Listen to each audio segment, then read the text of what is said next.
Salutare barosanilor, suntem astăzi la Antutu Benchmark și astăzi vă prezint un telefon de top Huawei Mate 10 Pro.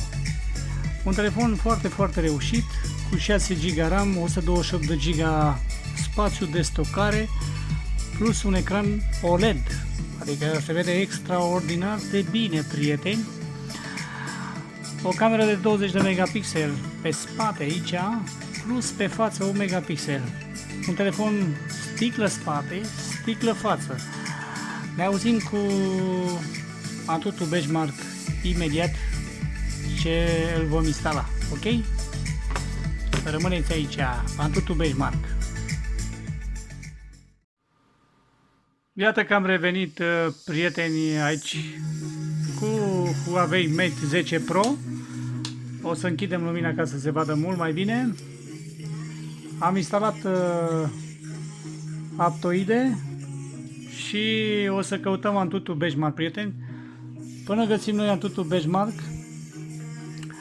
vreau să vă spun câte ceva despre telefon, pentru că este un telefon bun, zic eu, din 2017, chiar și în 2020 este un telefon de succes, pot să vă spun. Da? Are o diagonală de 6 inch, da?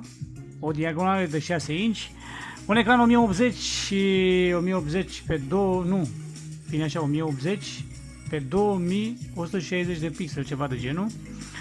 O cameră foarte performantă de 20 de megapixel pe spate și pe față 8 megapixel de selfie. Avem 6 GB RAM la bord, plus un procesor Kirin 970, plus o baterie de 4000 mAh, prieteni. O baterie de 4000 mAh e super tare, zic eu. Haideți să mai citim despre ceva despre el. Are Android 10, o platformă reușită de la Huawei.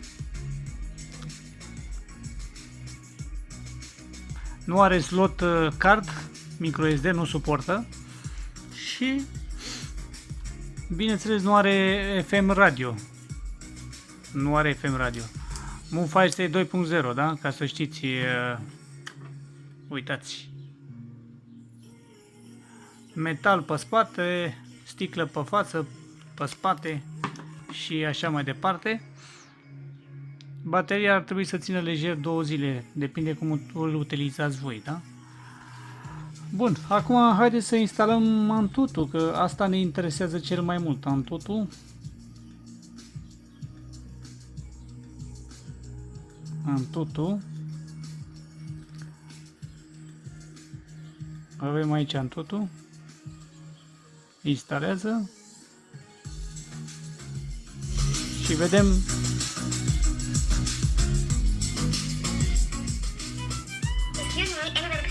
Da, reclame.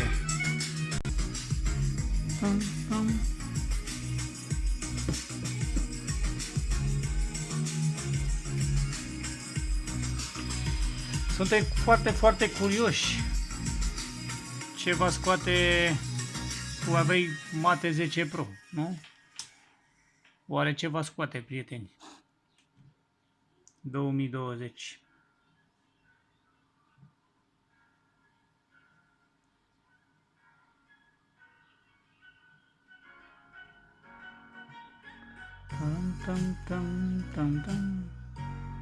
Să mișcă ele poșabil.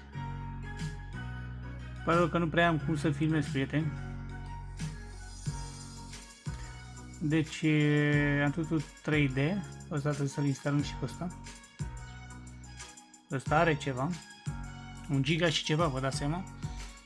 Dar na. Până se instalează astea, punem pe pauză și revenim, prieteni, da? Iată că mai e puțin și se instalează Antutu Benchmark, prieteni, 96%. Să știți că s-a instalat foarte greu, dar nu știu de ce. Chiar nu știu de ce. Așteptăm. Să se instaleze, 98%. și vedem cum o să pornească Antutu Benchmark aici la acest telefon, la Huawei Mate 10 Pro, da? Se instalează. Noi filmăm. Mai bine lăsăm lumina prinsă, se vede mai bine. Necunoscut. A durat foarte mult, prieteni, nu înțeleg de ce. Chiar nu înțeleg de ce. Eu cred că o să scoate peste 220.000 de puncte în Antutu Benchmark 2020. Suntem în 13 septembrie. Gata, deschidem, nu? Ok, l-am deschis. Și iată că începe bootul, prieteni, bootul. Să vedem el cât de repede se mișcă el. Tam.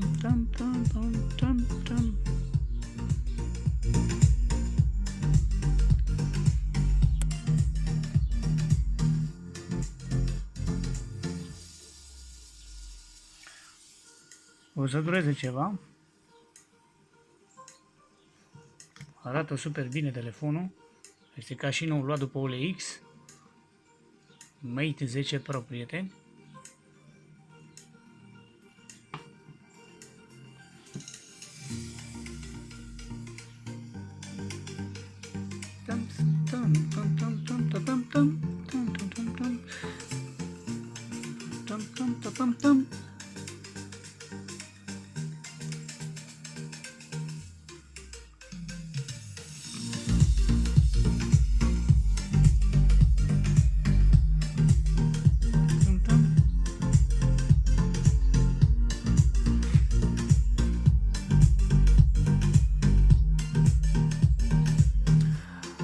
Un telefon foarte șmecher, din 2017,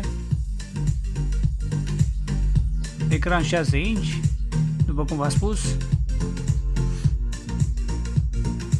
și am uitat să precizez, ecranul este OLED, da?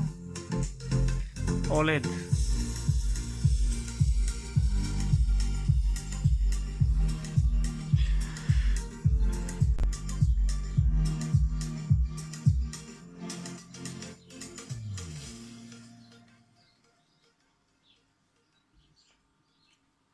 Eu zic că scoate peste, nu știu, peste 200.000 de puncte, cum v-am spus prima oară. Suntem curioși, nu? Suntem curioși. Hai să reluăm muzica aia de la început, care îmi place mie.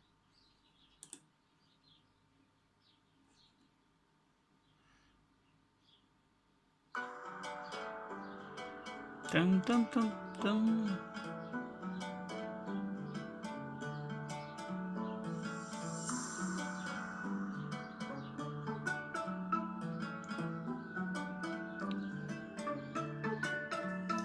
Haide mă, ai rămas aici. Vedeam că a rămas blocat.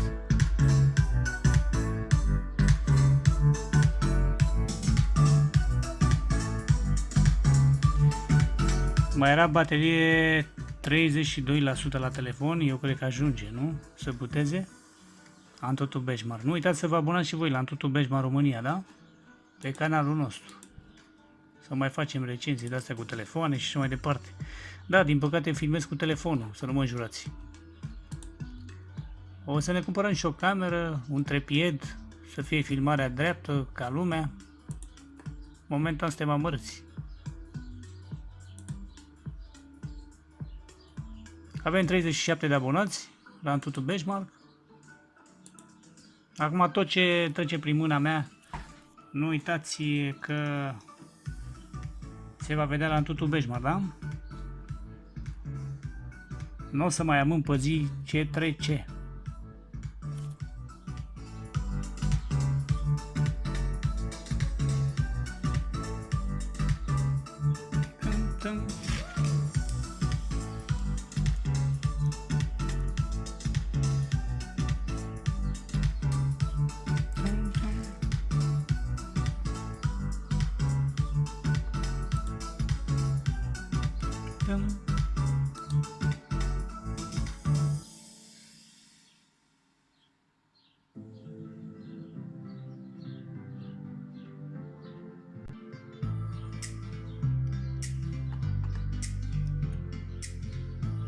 Durează ceva. 52%.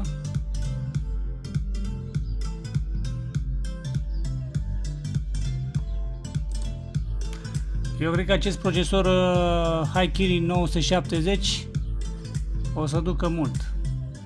Mai ales că e model 2017. Ne uimesc modelele astea mai vechi așa, nu? Kirin 970 cu 10 nanometri.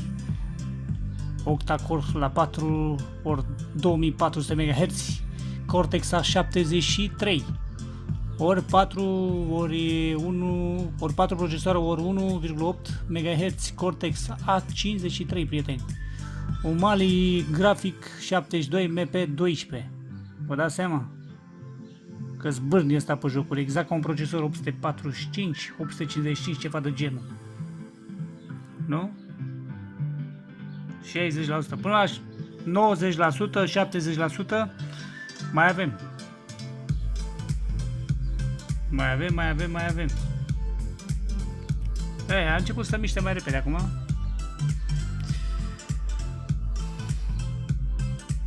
...68.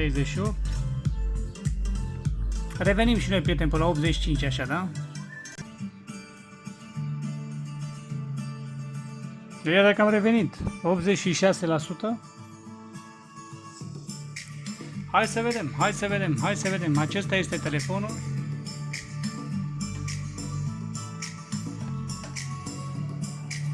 Arată super bine. Huawei Mate 10 Pro la Antutu Benchmark România.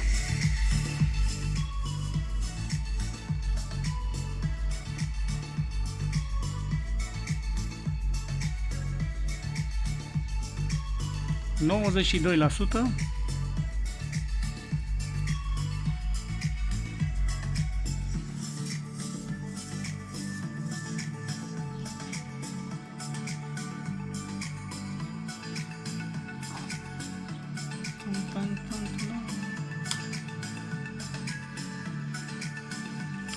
Cât credeți că o să scoată în Antutu Benchmark în 13 septembrie 2020?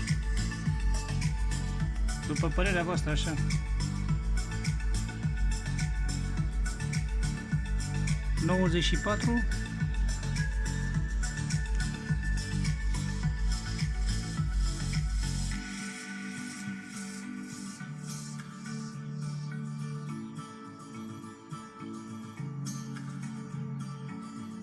...96%. Hai să vedem scorul final la Antutu Benchmark.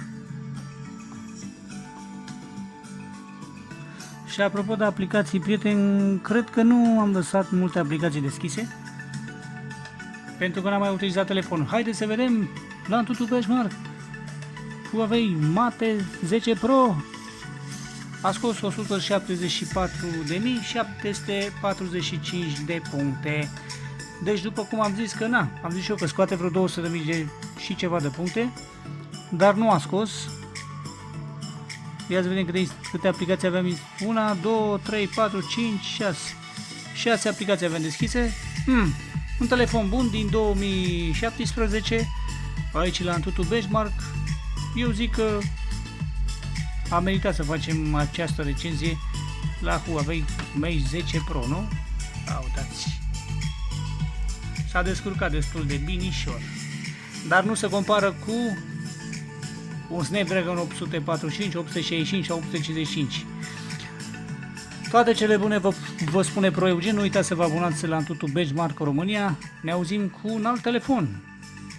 Și aștept comentarii și păreri despre acest telefon în 2020. Ciao!